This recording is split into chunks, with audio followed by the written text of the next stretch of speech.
araw po dito tayo sa garden.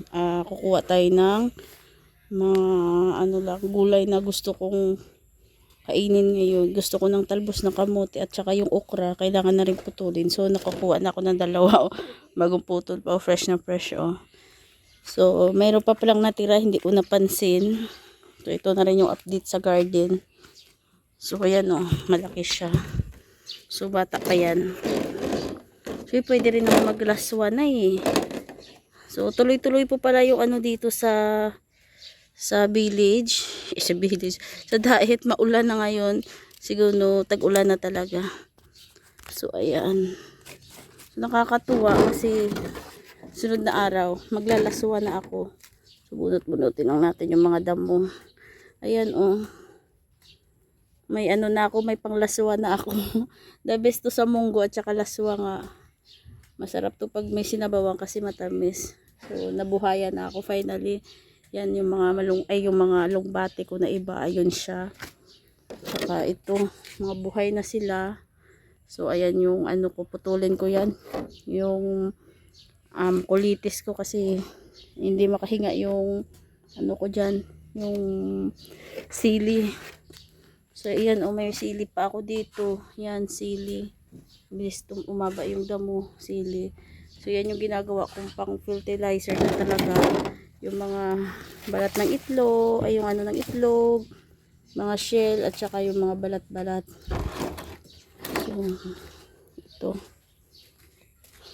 Tapon natin dyan kasi susunugin ko yan.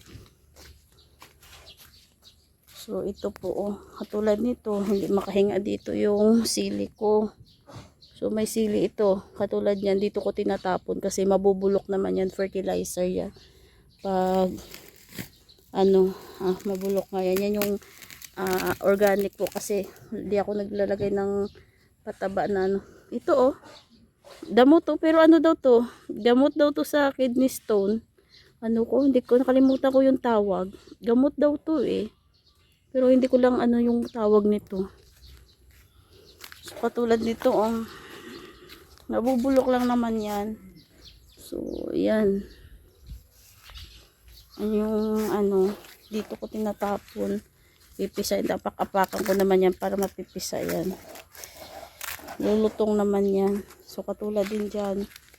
So ayan po, kukuha ako ng talbos ng kamote kasi parang gusto kong kumain ngayon. So partner lang ko dun ng prito. So ito yung si Kuya Gerson, shout out Kuya Gerson.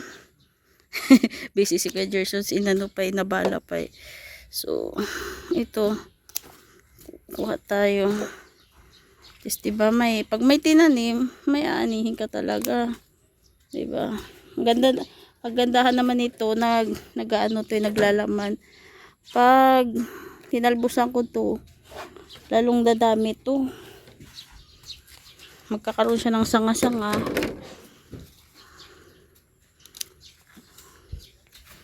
Maganda talaga pag may tanim ka, may maani. So yun, thank you Lord sa blessing. Maulan grabe kagabi, sobrang lakas po ng ulan. Kala mo binabagsak yelo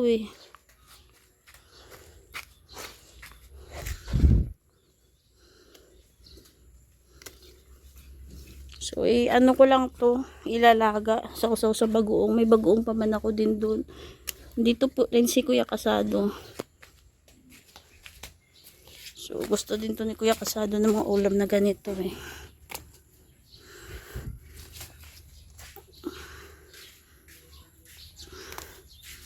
Pag nagkakaedad-edad ka na, yung mga gusto mo talagang gulay, gusto mo talagang ulam, mga gulay-gulay na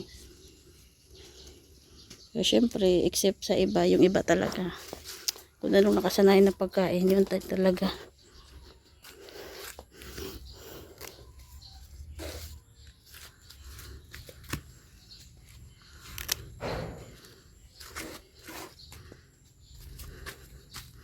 Alaga lang natin to. So, ayan, ulam na. May ulam na tayo. Laga lang, ulam na. So, ito yung nakuha ko.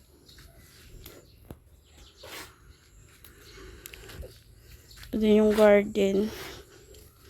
Ewan ko bakit ganito. Sa sobrang init siguro. Yung nakaraan, binalutan ko rin to ng mga plastic. Hindi din siya effective sa sobrang init. Pero ngayon, baka tag-ulan na. Maging okay na tong ano ko. Ang palaya. Tapon na natin itong mga bulok-bulok na to. Mr. J. J! Shout out, J! Si Justin Bieber. Justin Bieber ka ay. Naloko ko si Justin Bieber. Ganda ng bulaklak na ni Mr. J. Oh. Si Justin Bieber. So, tapon natin yung fertilizer.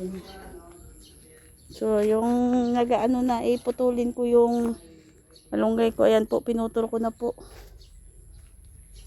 So, ayan. Yung talong ko, marami din bunga. Oh. Hindi nga nakakuha kasi hindi pa kami kumakain. Yan, namumulaklak pa rin siya. So, ayan po. So, ayan. Nagtanim ako ng rose dito sa lupa. Yan, rose yan. Tapos, ayan, tinanim ko yan. Sana mabuhay kayo, ha? Sana mabuhay po kayo. Para may bulaklak naman ako na rose dito. Kasi nga, ano din yan. Gusto ko rin talaga yung bulaklak na rose. Mahilig ako sa rose din. Yung mga nambubulaklak. Kasi yung lola ko ng bata ko, yan yung mga tanim ay mga puro rose. Ay, medyo mainit na. Naiwanan ko yung ano ko. Yung kinuha kong ano. So, yung pine tree natin. Okay lang naman. So, ayan. Yung ano lang talaga, yung mulberry, mabilis lumaki, no? Mabilis lumaki yung mulberry.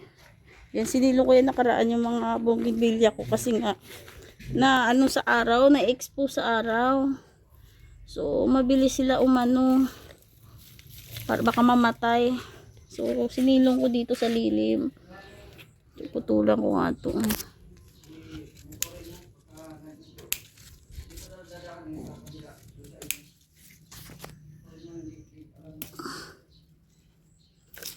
Putulan natin. So, taba ng okra ko. Yan. So, ayan po muna. Yan po yung update muna ngayon sa garden ko. Sa garden ni Dasay. So, syempre, pinapasalamatan ko dito si Tita Elma kasi siya talaga yung full support dito sa garden. So, kung hindi dahil sa kanya, wala din tong garden na to. Walang lote na to. Ayun, salamat. Yung inano ko rin pala, oh. Buhay na yung tinanim ko ng mga San Francisco. Yun sa lupa. So, ayun. Thank you so much po sa inyong lahat. Maraming salamat. Bye-bye po muna.